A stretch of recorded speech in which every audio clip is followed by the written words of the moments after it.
Welcome to WPFC Weekly.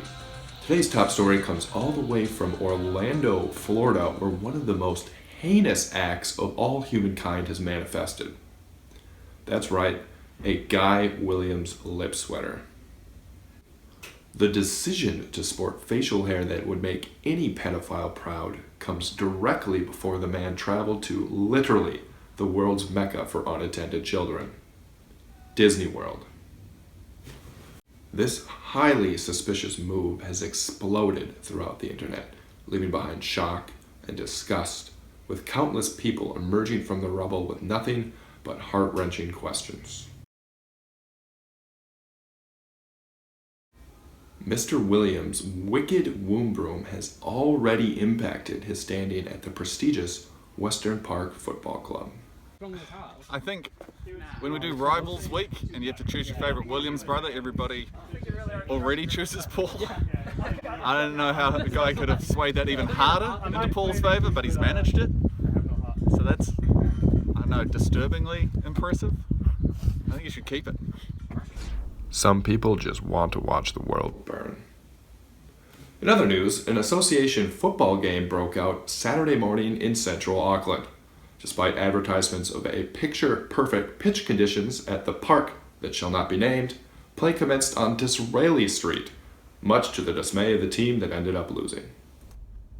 It was a beautiful day, and spectators from around the world poured into the park to catch the must-see action.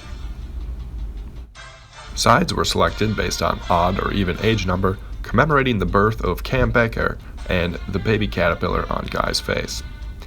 The Evens took on the Bibs and the early lead thanks to the irony of the Evens playing with uneven numbers.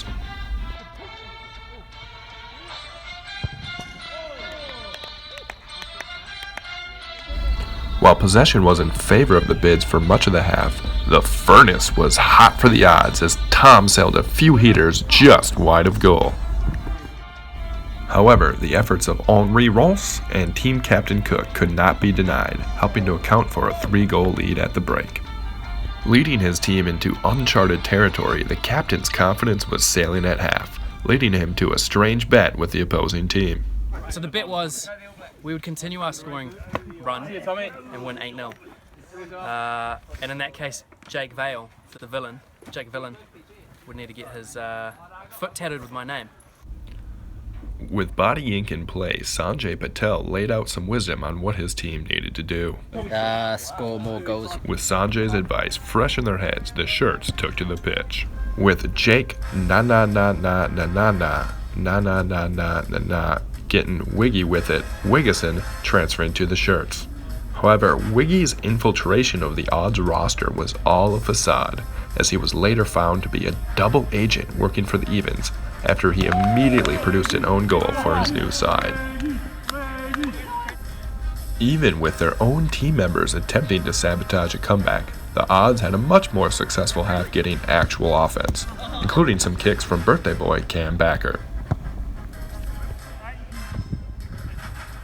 After making Brendan handle his long, arcing balls, Cam's persistence paid off as he did get another attempt from midfield, and he used it to bounce one right in on Allen.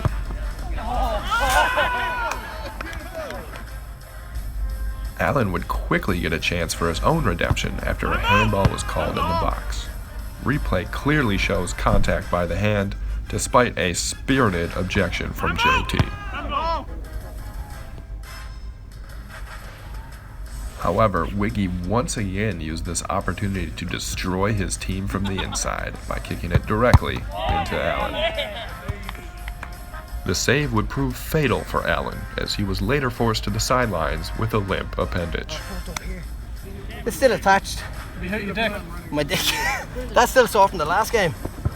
Cam added a second goal, but instead, we're going to show you some Paul Mockridge highlights.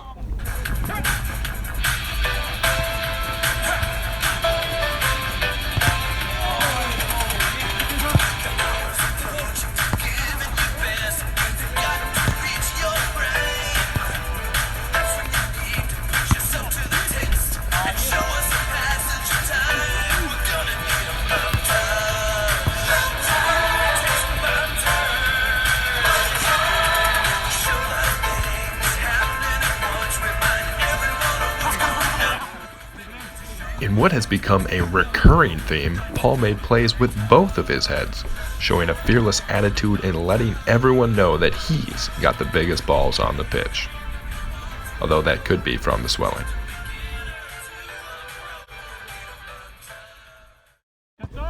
The Evens had several attempts to expand their lead, but even-aged Evan, being the good sport that he is, refused to score, even in the most inviting of opportunities.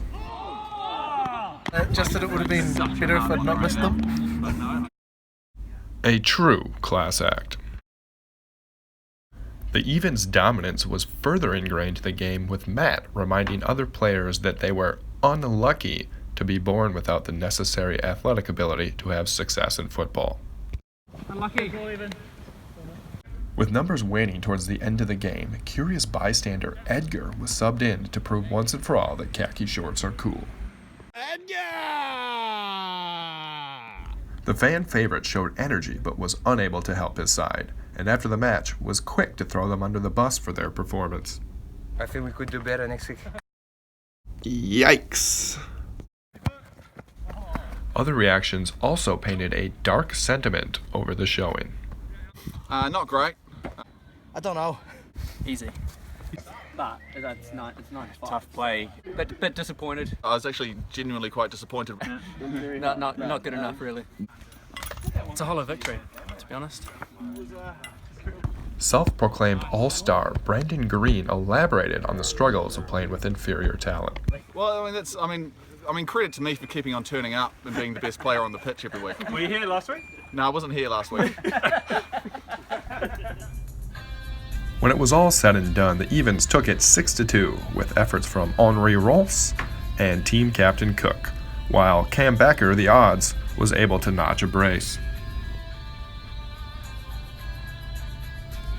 The highest kick was a tie between Henri and Paul, while Brendan had the best kick for his Giannis Antetokounmpo, a controversial pick, but sports are sports, and so we move on.